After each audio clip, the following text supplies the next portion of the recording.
What's up, party people? This is Turkish Jude Mossberg here from Facebook, Jude's Junk Facebook comic book shop and YouTube channel. And as I was thinking about some videos I've done and some comments that people made about how the market is changing, when we were in the 80s, we went out and bought comic books for 80 cents. And there are still collectors today that buy the comic books and they're reading them. But you're talking about $6 a cover price. And even if you get a 10-book run, that's $60 when you could just wait for the hardcover to come out and read a story. And even then, is it going to be the greatest story if there's not great writers? So the market has changed, and I think we all know that it's changed. But it really occurred to me that grading VHS tapes is big. Grading old cards is cards, like the Spider-Man cards. They call them, first appearance. Grading DVDs, grading packets of toys. It's an investor community market. And that's, even though we bought and sold and tried to make a little profit, and it was exciting, it's much different now. And I think as I've been chatting about this is what's really come up, is that those of us that have been around a long time, we have seen the market change. But we're still holding on to maybe the illusion that the experience we had with comics in the 80s is similar to what people are having with new comics today. And I don't think it is. I think that was an illusion I had. I think it surprised me that people were paying $5 for a book to read it. And maybe some people are. Absolute Batman comes out and it's a good story, and other good stories that have come out, but it's mostly art and hype and wheeling and dealing. And it's a new world with NFTs, buying something that doesn't exist, a picture on your screen. Someone used the term asset class. There's this guy online I follow, and he does all kind of collectibles, the Pikachu cards, the Pokemon cards, and he's really big into the rookie cards, but for a Spider-Man rookie card or Hulk rookie card. And I was wondering why the cards are going up so much compared to the comic books. I noticed when I went to buy some Pokemon cards for my son, is that what they're called?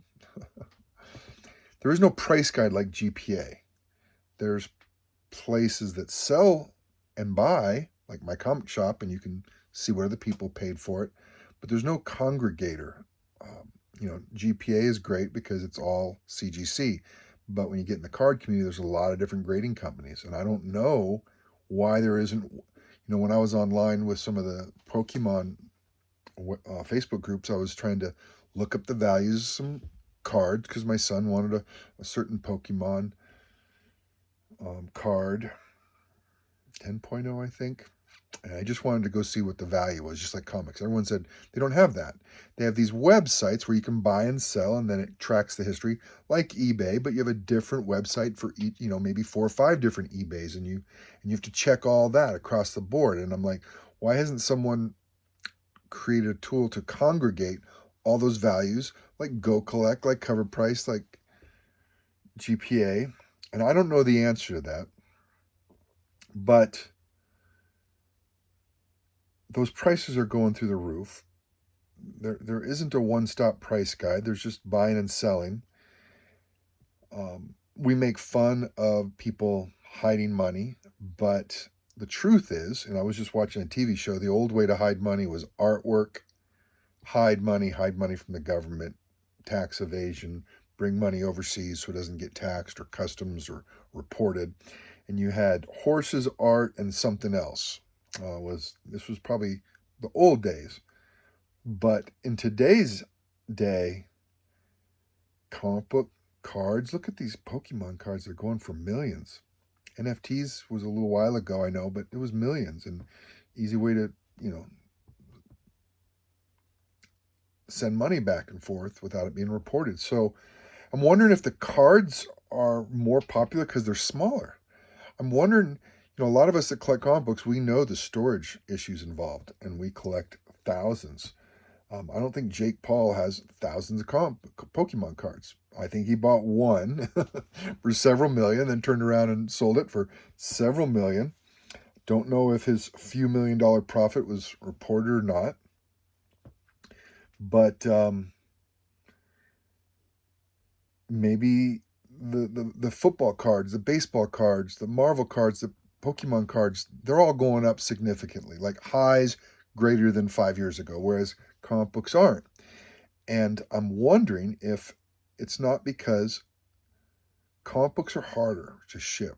They can damage easier in transit. They are harder to get through an airport. You put a Pokemon card in your back pocket, you can put it graded in your front pocket. You throw it when you walk through the turnstile at the airport where they check your stuff. You just throw it in your purse or your backpack or whatever, and it's going to stay in there. Comic books are a little bigger. You can still put them in your backpack, but they're a little bigger and clunkier. And I'm wondering if that has any effect, because I'm looking at a Spider-Man 1 graded 10.0 card going for $1,300, and a Spider-Man 1 comic book. Now, you could say supply and demand. Okay, sure. But who was collecting cards back in the 90s? Who was going crazy with these cards? We didn't have grading companies then. There's something big about cards right now.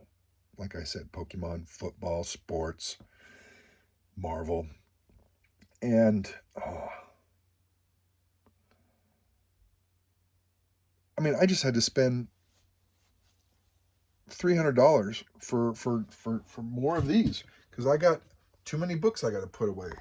I got books I gotta put away in storage. See, I ended up getting some cardboard ones back there because these were just getting too expensive. So, and it's taking up the area. Cards is cheap. You can bring 2,000 cards to a convention probably way easier than 2,000 books. So, anyways, what do you think? Is that one of the reasons? Is the liquidity, the smallness of it, make it more attractive? Because you got a Spider-Man 1 card versus a Spider-Man 1 book. Spider-Man 1 book, there's millions of them in a 9.8. Now, maybe a 10.0 is going to be worth more than the card, for sure. But I think it's easier to get a 10.0 card than a 10.0 comic, right? So anyways, it just surprises me that I'm a broker, so I look for Spider-Man 1 Platinum 9.8 for a client overseas, and I come across this Spider-Man 1 card, and it's $1,300, and I'm like, they probably made a lot of these cards. Granted, it's probably a 10.0, okay. Maybe compared to a comic book 10.0, it's much cheaper, but I gotta think there's a lot more 10.0 cards than there are 10.0 comic books. So what do you think? Is there a big difference? What's with the push towards cards other than they're smaller, they're easier to carry and travel? I like looking at the bigger comic book. You can get the art in there. You try to put that into a card, and so I'm the old hat that likes the art, and there's other old hats who like the stories, but I think the card collectors are more interested in the buying and selling aspect, and we kind of know that's a given, but it occurred to me that cards, if you're going to be into the buying and selling aspect, shipping, moving it quickly, it's just stocks, and you're a stock trader daily, and yeah, they're cool, but they're this big. So, how much coolness can you get in? Maybe a lot if it's a $15 million card. I don't get it, but there is something going on with the card market that's not happening in comic books. I'm not sure what it is, but I think the newer people that are investing in them have a different viewpoint. We buy and collect because of the nostalgia. I don't think they're buying and collecting some of these cards because of the nostalgia. I think they're doing it strictly for the investment purposes, which would mean a much more volatile market, especially the big books, because the big books go up and down. the smaller books tend to follow. Anyways, let me know what you think. Happy hunting, guys. Take care.